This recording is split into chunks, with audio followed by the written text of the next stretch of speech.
As propriedades mecânicas, elas geralmente refletem as intensidades da força interna que unem os átomos individuais, ou seja, são reflexos das forças de ligação. Tá? E aí, algumas propriedades vão sobressair, tá? Vão ser mais importantes, mais resultado disso, diretamente ligado a isso, e vão ser principalmente clivagem, partição e fratura. Clivagem, partição e fratura são 3 propriedades distintas dos minerais, tá? Mas elas configuram respostas de um material cristalino a uma força externa, ou seja, o que gera essas 3 propriedades é a mesma coisa. Tá? Quando essa força externa é aplicada ao mineral, o mineral fica sob tensão. Se a estrutura interna é deformada por essa tensão, o mineral passou por uma deformação. Tá? E quando essa deformação excede a capacidade de resistência do mineral, ele se rompe.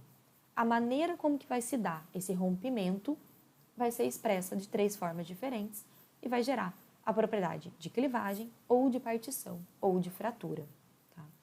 Então, vejam, são 3 propriedades diferentes geradas pelo modo de diferentes formas de se partir o mineral, tá? De romper a estrutura do mineral a partir de um esforço externo. Tá? O mineral pode apresentar ou não essa tendência a ser rompido segundo planos preferenciais quando submetido a um esforço externo. Esse comportamento vai estar diretamente relacionado ao tipo de ligação química envolvida, tá? Ou então à presença de defeitos ou descontinuidades na estrutura cristalina. Então, lembrem que são conceitos diferentes. Começando pela clivagem, tá? É a tendência do mineral a se partir paralelamente a planos atômicos. Isso vai produzir aqui superfícies planas, lisas, definidas, tá? Regulares de rompimento. Tá? Vão ser geralmente paralelas entre si. São aí chamados de planos de clivagem ou superfícies de clivagem. Tá? E aí, como são paralelos a planos atômicos, são planos repetidos, desde uma escala de estrutura cristalina, que a gente consegue ver numa escala mesoscópica, macroscópica de análise de mão. Tá? Então, a gente consegue identificar isso em diferentes escalas. Tá? Isso vai estar relacionado a ligações químicas fracas, em alguns planos atômicos, ou então ao maior espaçamento reticular aí também, que vai ser resultado de uma ligação química fraca. Tá? Então, pegando aqui o exemplo, eu trouxe um videozinho para mostrar para vocês, ó. Nós temos aqui a estrutura do mineral, tá? Que é formada aqui, né? E vejam que o mineral se rompe aqui paralelamente à estrutura, tá? Ele segue uma orientação cristalográfica de onde se partir. Tá? Ele não parte aleatoriamente. Um bom exemplo disso é a grafita, tá? Que vai, depois de industrializado, vai ser chamada de grafite. Tá? A grafita tem uma clivagem proeminente em placas. Deixa eu mostrar o próximo exemplo aqui, ó. Tá? A gente consegue ver aqui essas lamelas aqui, tá? Isso aqui são planos de clivagem. Tá? Isso porque a estrutura da grafita, tá? Ela é feita por um arranjo de anéis aqui, tá? De carbono. Tá, formando aqui esses anéis que formam essas placas, e entre essas placas, aqui você tem ligação covalente, e entre as placas você tem ligações de Van der Waals, que são ligações mais fracas, né? Então, geralmente essa ligação fraca também é acompanhada de um maior espaçamento reticular, tá? Que a força de atração vai ser menor, né? Não vai conseguir manter esses planos bem juntinhos. Tá? Então, essa fraca ligação vai dar origem à clivagem perfeita aí da grafita. Tá? Eu coloquei aqui o diamante, tá? Porque como eles são 2 minerais de carbono, tá? Só muda a organização atômica, né? A grafita em placas e o diamante são tetraedros aqui, né? De carbono com ligação covalente, tá? Então, a clivagem deles vai ser diferente, tá? Mas aqui no caso do diamante, o que vai dar a clivagem é esse maior plano reticular aqui em algumas direções. Tá? Então, aqui a gente tem a clivagem do grafite e aqui é do diamante. Tá? Vejam como eles formam diferentes por causa da estrutura diferente. Tá? Na descrição do mineral, é importante a gente indicar a qualidade do plano de clivagem, quão bem desenvolvido ela está. Também é importante dizer em qual direção cristalográfica ela se desenvolve, e a quantidade de direções, tá? Se mais de uma, sem variação de qualidade entre essas diferentes direções. Mas lembre-se que nem todos os minerais possuem clivagem. Tá? Algumas estruturas não permitem, tá? Não são características do desenvolvimento de clivagem. E lembre-se que a clivagem depende aí de um esforço externo para ser desenvolvida. Então, ela vai depender aí um pouquinho da história desse mineral. Tá? Então, a qualidade vai se referir à facilidade de rompimento e de plano formado. A clivagem perfeita é dita quando forma essas superfícies completamente planas que se separam com leves pressões. É aqui no caso da muscovita, tá? Dos minerais de hábito micáceo. Lembra que eu falei que com o dedo a gente conseguia tirar essas placas? Então, isso é característico da clivagem perfeita, tá? Eu consigo gerar, né, com um esforço muito pequeno, eu gero esses planos de clivagem, aí eu separo o mineral, eu rompo o mineral muito facilmente. Às vezes, aí, com uma martelada, tá? Esses planos se desenvolvem. É o que a gente tá vendo aqui, tá vendo? Aqui é a calcita, tá, gente? Então, a gente tem esses planos bem retilíneos, bem formados, tá? Todos paralelos entre si. Isso aqui tá refletindo a estrutura do mineral, tá? Ele tá aqui rompendo em planos atômicos específicos. Veja, perfeita porque ela é muito fácil de ver, tá? A gente consegue ver aqui esses planinhos bem bonitinhos. A qualidade boa, ela vai formar superfícies menos contínuas, tá? Vão ser um pouco mais difíceis de identificar. Mas quando a gente olha aqui para esse mineral, vocês conseguem ver esses planos aqui, ó. Essas linhas aqui, tá? Vejam como elas... Opa, agora a professora zoou bastante. Tá, ó. Aqui. Isso aqui são planos de clivagem, tá? Geralmente, se a gente está trabalhando com a amostra que a gente martelou, quebrou, o mineral vai quebrar nos planos de clivagem. Tá, ó, veja, isso aqui também é um plano de clivagem. Mas vejam como ele está um pouco mais difícil de ver aqui do que do slide anterior, né? Por isso que é uma qualidade boa. Qualidade má, elas são superfícies menos visíveis, tá? São planos mais irregulares, são mais difíceis de separar. Seriam esses planinhos aqui, ó. Mas aí é mais difícil de ver mesmo, tá? Se vocês não estiverem vendo, eu entendo. E uma qualidade indistinta ou ausente, tá? É quando a gente não consegue identificar, tá? A gente fala indistinta ou não observada, porque pode ser que seja tão difícil de ver que a gente não esteja vendo. Mas também pode ser aplicado, né, ausente, a minerais que, quando sob pressão, não geram planos regulares e paralelos entre si, vão gerar fraturas, tá? Que é o que a gente está vendo aqui no quartzo, tá? O quartzo não tem clivagem, tá? Tem uma discussão, na verdade, na literatura aí, se quartzo tem clivagem ou não. Alguns autores chamam só de partição, tá? Não falam que é clivagem, não falam que é relacionado ao plano atômico. Foquem aí que quartzo não tem clivagem, tá? Ele gera fratura. É o que a gente está vendo aqui, tá? Essa fratura aqui. A gente já vai falar mais sobre isso.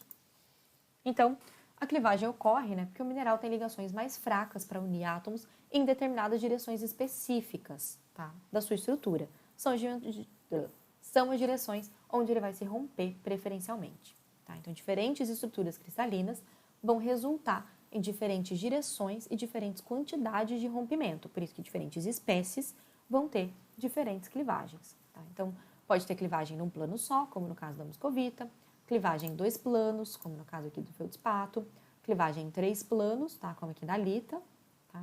E clivagem em 3 planos aqui, romboédrica, diferente aqui da clivagem em 3 planos aqui também da calcita, tá? Mas vejam que o ângulo muda. Tá? Então, alguns hábitos, né? E alguns minerais, dependendo da sua estrutura, vão ser caracterizados aí por diferentes planos e orientações, tá? Eu coloquei aqui só para a gente ter um pouco isso em mente. Vejam que algumas direções de clivagem a gente só vai conseguir ver, olhando o mineral, a orientações específicas. Se eu olhar... Deixa eu fazer um negócio aqui. Né? Então, não vou conseguir ver. Então, ignorem isso aqui por enquanto. Se eu olhar esse mineral aqui, eu só vou ver uma direção, né? Só vou estar vendo esses raiozinhos aqui. Se eu olho ele agora a partir de cima, eu consigo ver as duas direções de clivagem se cruzando aqui, tá? Então, por isso que ver o mineral em 3D, né? Lembrando, minerais são objetos tridimensionais, a gente tem que sempre que estiver tratando o mineral, a gente tem que tentar ver ele aqui nas 3 direções, girar ele certinho, bonitinho, para tentar ver o máximo de propriedade possível, tá? Ver essa interação entre as propriedades também. Tá? E aí, falando, né, da direção, né, que eu falei que a gente tem que dar, né, qual é a orientação cristalográfica da clivagem dessa propriedade, para indicar isso, a gente usa a notação de planos conhecida como índice de Miller. Tá? Eles que vão indicar qual a orientação de um plano na estrutura cristalina do mineral. E para isso ele vai usar como base aqui a célula unitária, tá? Que é a menor representação da estrutura do mineral. Então, os índices de Miller, tá? Eles são aí, definidos pela intersecção do plano de interesse, aqui no caso esse triângulo rosa aqui, tá? Nessa célula unitária cúbica vermelha aqui, tá? Então, o plano de interesse pode ser um plano de clivagem, pode ser um plano de geminação, pode ser uma face, tá? Qualquer plano observado no mineral. Então, onde esse plano intersecta aqui os eixos do sistema de coordenada da célula unitária, a gente usa como notação. Tá? Então, essa célula unitária aqui de aresta de comprimento A, o plano triangular, né, intercepta o eixo X, o eixo Y e o eixo Z, tá? Na totalidade do comprimento da célula. Tá? Então, ele tá, né, vejam aqui que ele bate certinho aqui em todos os cantos. Então, por isso que ele não recebe a notação, né, ele seria AAA, né, interceptou no tamanho cheio, 1. Então, o índice de Miller desse plano, a orientação dele no mineral é 1. Se um plano for paralelo a um dos eixos, né, ele nunca vai interceptar. Né? Na verdade, a gente aprendeu nas aulas de matemática que feições paralelas, né, se interceptam no infinito. Então, é isso que está mostrando aqui. Tá? Aqui em Z, ele está interceptando... Nossa, que infinito horrível. É difícil escrever, gente, com mouse, tá? Então, essa vai ser a notação, infinito, tá? Ele intercepta A aqui, cheio, Y, cheio. Então, a notação... Ah, eu esqueci de falar, né? Mas a notação é sempre X, Y, Z. Então, aqui no caso, fica A do Y e do X, e infinito no Z. Então aqui... Como ele é paralelo a Z, tá? Ele é 0. então o índice é 1, 0, e está me mostrando que ele é paralelo a Z. Os índices de Miller são sempre números inteiros. Tá? Então, como nem sempre o plano de interesse, né, que a gente está analisando, que a gente quer a orientação, vai passar pelo comprimento inteiro de uma célula unitária, tá? A gente precisa converter esse número. Então, se um plano intersectar um eixo numa fração da célula unitária, como é o caso aqui do exemplo que eu trouxe para vocês, o correspondente índice de Miller vai ser o inverso dessa fração. Então, aqui, por exemplo, ele está intersectando aqui essa célula unitária, né, a metade do seu comprimento de eixo, tá? Então, é meio A, meio tamanho, eixo aqui Y intercepta inteiro e é paralelo a Z. Então, a gente tem meio A, né, de X, A inteiro e infinito. Então, o índice de Miller correspondente será 210. Então, nesse exemplo aqui, a gente tem um plano paralelo a X, né, paralelo a Z, intercepta eixo Y, né, então é 010. Nesse exemplo, tem um plano paralelo a X, paralelo a Z, e intercepta Y na metade, né, então o índice de Miller é 020.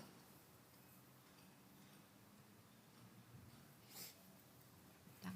A gente vai ver isso que eu vou falar agora, um pouco mais detalhe na aula de cristalografia. Tá? Mas os minerais, eles têm eixos cristalográficos que ajudam a gente a analisar os aspectos, né, cristalográficos dele, tá? E esses eixos aqui também acabam ajudando a gente a dar os índices de Miller, tá? Ele geralmente tem 2 planos horizontais, são A e B, né, mostrado aqui em vermelho e verde, e C, que é o vertical. Então, A e B, geralmente, são equivalentes a X e Y, e C, equivalente a Z. Tá?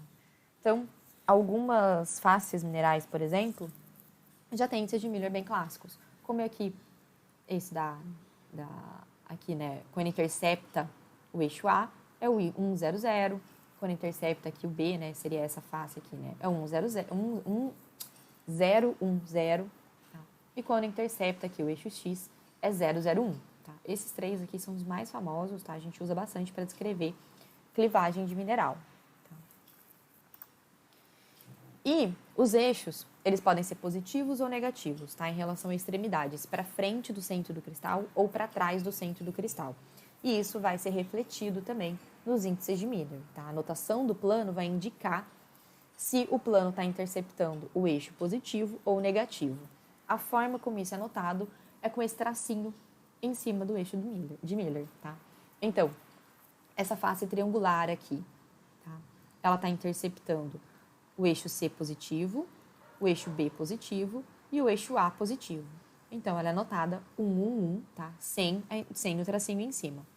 Agora, se a gente pega essa face triangular aqui de baixo, ela está interceptando A e B positivo, mas C negativo. Então, aqui, ó, ela fica o índice de Miller A1, B1, C1 negativo. Então, o traço vem em cima, tá? É isso que vocês vão ver quando a gente estiver nas aulas de mineralogia descritiva, que tiver alguma indicação, tá? De eixo ali em cima. Então, só aqui para a gente ver isso, tá? Quando a gente está lendo, por exemplo, na descrição do mineral muscovita, tá? Que tem a clivagem perfeita segundo 001. A gente já sabe que essa clivagem é paralela ao plano que intercepta o eixo C, né? Então, ela é uma clivagem paralela a um plano que intercepta o eixo C, ou então perpendicular ao eixo C, tá? Então, é essa daqui. Quando a gente está falando da lita, por exemplo, que tem clivagem perfeita, segundo 001, 010 e 100, tá? Vão ser todas essas aqui do cubo, tá? E aí a gente consegue analisar. Isso aqui é importante para a gente tentar ver identificação do mineral. Tá?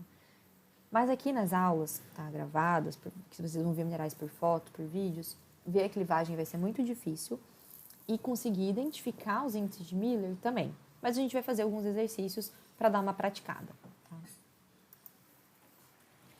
Indo para outra propriedade mecânica, né, referente aí a como o mineral vai se partir, é a partição. Tá? Assim como a clivagem, a partição também está associada a planos cristalográficos, tá? Então ela ocorre como uma resposta à aplicação de uma pressão e vai ser desenvolvida em planos específicos. Mas diferente da clivagem, por ser decorrente de desequilíbrios cristalográficos ou deformações, eventuais defeitos, tá?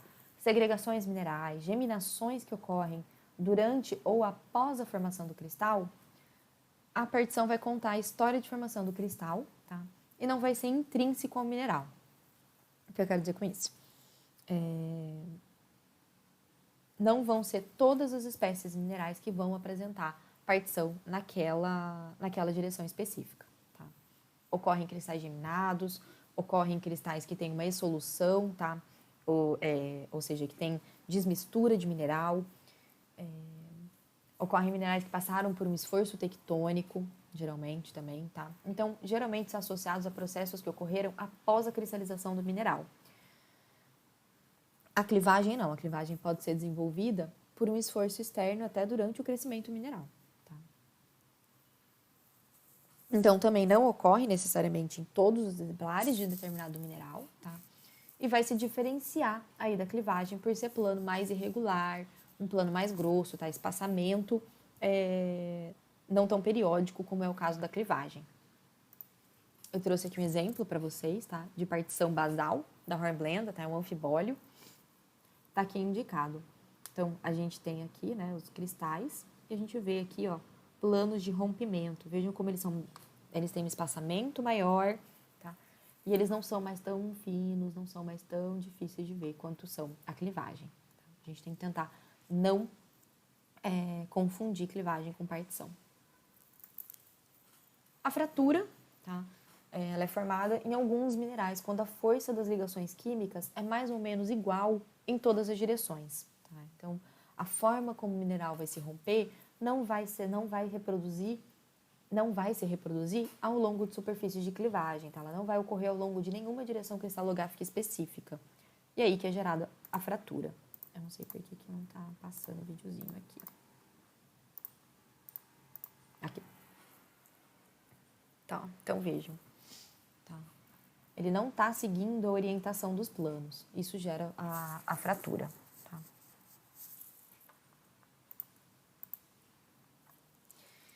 E aí a gente também tem alguns termos para descrever o tipo de fratura. Tá? O mais comum, mais fácil de visualizar é a fratura conchoidal. acaba sendo um termo meio autoexplicativo, né?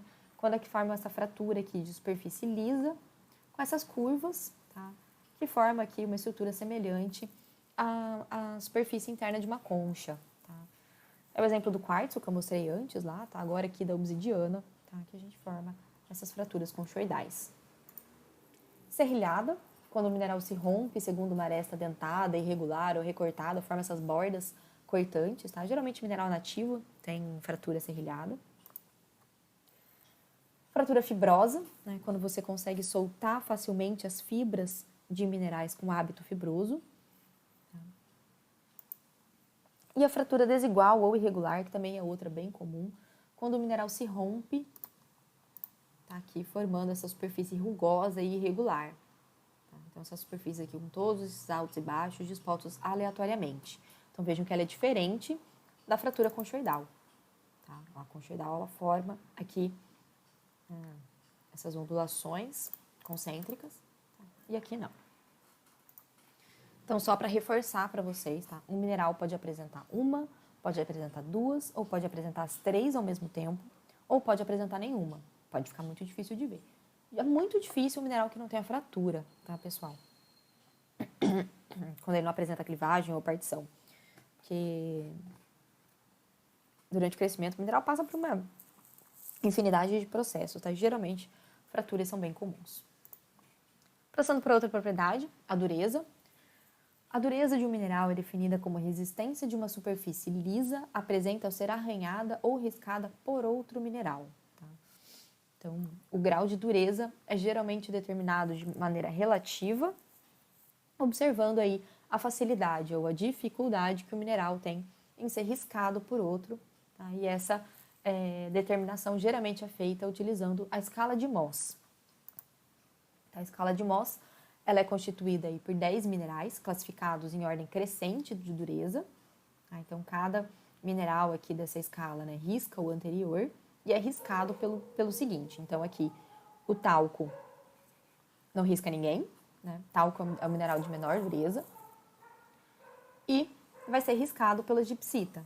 A gipsita, por sua vez, vai riscar o talco e vai ser riscado pela calcita. Ou seja, quando eu passo um cristal euédrico numa superfície fresca, bem formada e lisa de outro mineral, eu tiro partículas dele. É isso que é o riscar, tá? Então, se eu pego aqui o quartzo, por exemplo, tá? Que tem dureza 7, e passo sobre uma apatita, esse meu cristal de quartzo vai estar arrancando partículas da apatita. Tá? Isso que é o teste de dureza. Se eu pegar o diamante, ele vai riscar qualquer um, né? Ele é o de dureza máxima. Tá? Mas uma coisa que a gente tem que ver é que, em termos de dureza absoluta, tá? A progressão do aumento da dureza desde o talco até o diamante, ela não é linear. Ela segue aqui essa curva exponencial. Tá? De maneira que essa diferença absoluta aqui do valor da dureza entre o coríndon, que é o 9º na escala de Mohs, e o diamante, que é o 10º, tá? Seja muito maior, tá? Tá aqui indicada pelas duas setas roxas, tá?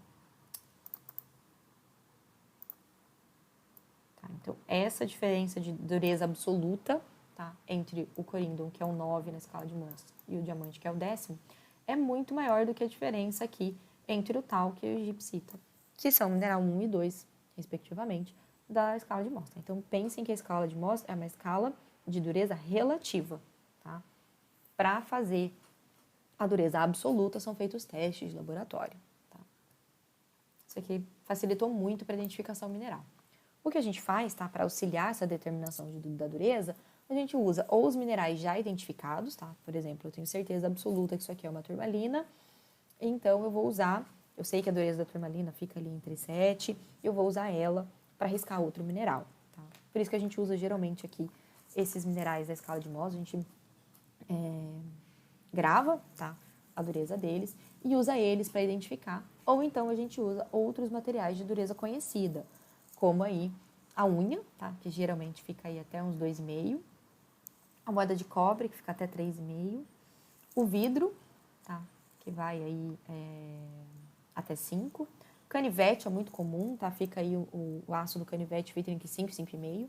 Tá? Então, a gente vai usando essas comparações. Tá? coloquei aqui uma imagem com a escala de Mohs. Tá? Então, aqui o talco, a egipsita, a unha, calcita, fluorita, apatita, canivete, ortoclásio, quartzo, topázio, corindo e diamante. Tá? Então, quando a gente estiver fazendo os exercícios na aula síncrona de descrição de mineral, vocês não vão conseguir testar isso, tá? Eu vou dar a dureza para vocês, mas eu vou dar a dureza não em valores absolutos, eu vou dar a dureza como vocês teriam no laboratório. Então, eu vou falar, mineral foi riscado pela unha, ou riscou a unha, foi riscado por tal mineral, para a gente dando uma praticada. Tá? E a dureza, ela é uma propriedade direcional, ou seja, alguns minerais vão possuir dureza diferente segundo diferentes direções cristalográficas. A cianita é o melhor exemplo disso, tá? Que é a que tem a maior diferença dos valores de dureza.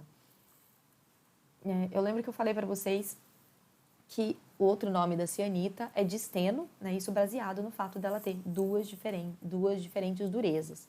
Se a gente risca aqui o mineral nesse sentido, ele vai apresentar uma dureza entre 4 e 5. E se a gente risca o mineral nesse sentido, ele vai ter uma dureza 7. Isso aqui, como eu falei para vocês, está relacionado a diferentes forças de ligações no mineral. Então, esse mineral é um mineral anisotrópico.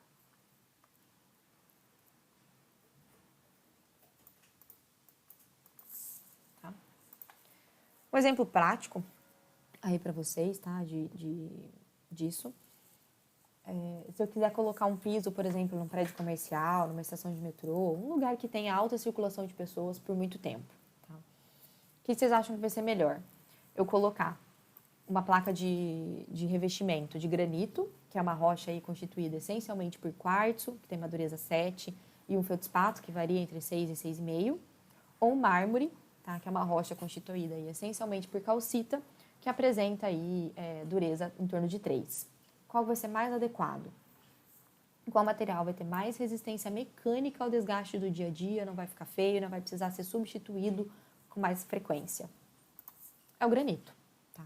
Isso porque, né, como a calcita tem uma dureza muito baixa, ela vai ser riscada facilmente aí pela sujeira do pé, tá? Especialmente aqui em cidades litorâneas, como Rio de Janeiro, tá? Que tem muita areia por aí.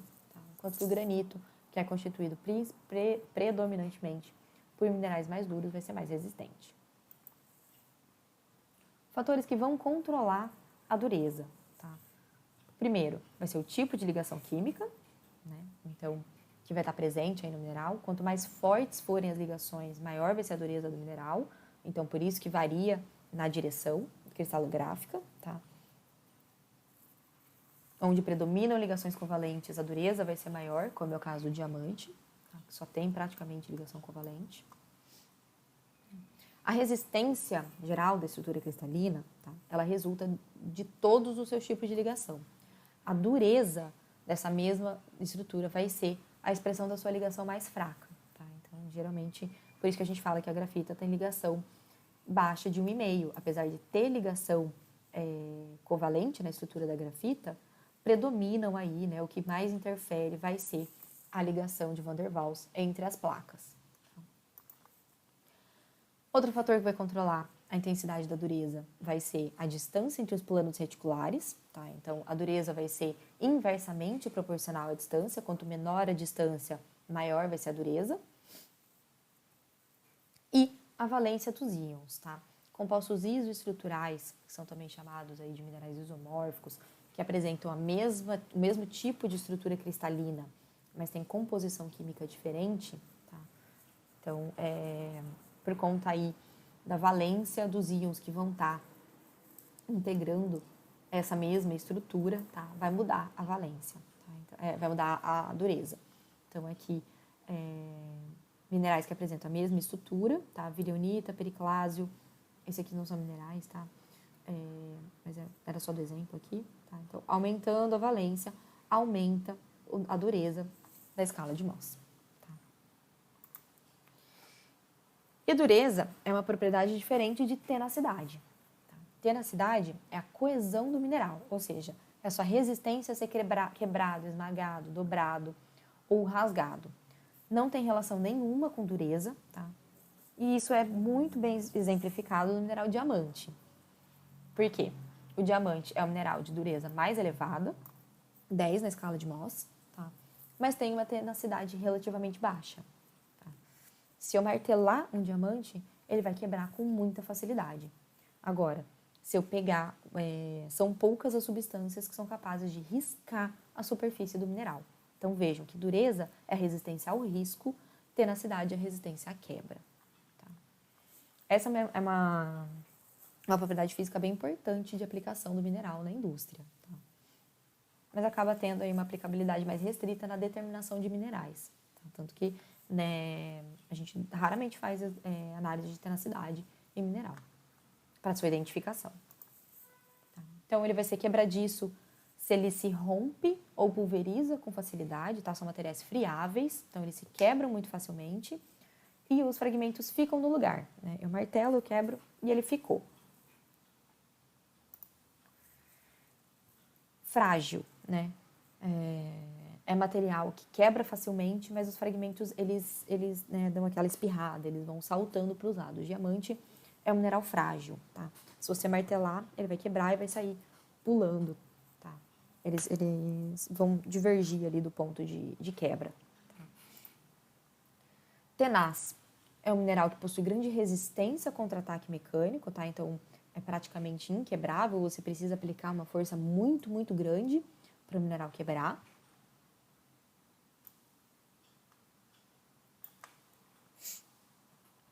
Sextil é que ele é facilmente cortado em lâminas, por exemplo, com canivete, tá? Ele forma lascas muito facilmente. Maleável, né? O mineral se deforma com o impacto do martelo sem se romper, tá? Então, maleável é aquele que a gente vai moldando, né? Se eu for martelando cobre, como é aí o exemplo, ou ouro, ou prata, ele vai ficando achatado, ele vai mudando de forma, mas ele não vai se romper, diferente do diamante, diferente do enxofre. Elástico é a propriedade do mineral, né, da tenacidade do mineral, que é submetido a uma deformação. Enquanto eu estou aplicando uma pressão, ele se deforma, e quando eu paro, essa deformação cessa, né, ele volta a apresentar a sua forma original. Então, ele não se quebra, mas ele se deforma. Tá? E quando eu cesso a pressão, ele volta à forma original. Como elástico, né? Eu puxo o elástico, quando eu solto, ele volta para o seu tamanho original. Flexível são minerais que, quando submetidos a essa deformação, né, pela aplicação de um esforço, sofrem a deformação, não se rompem, tá?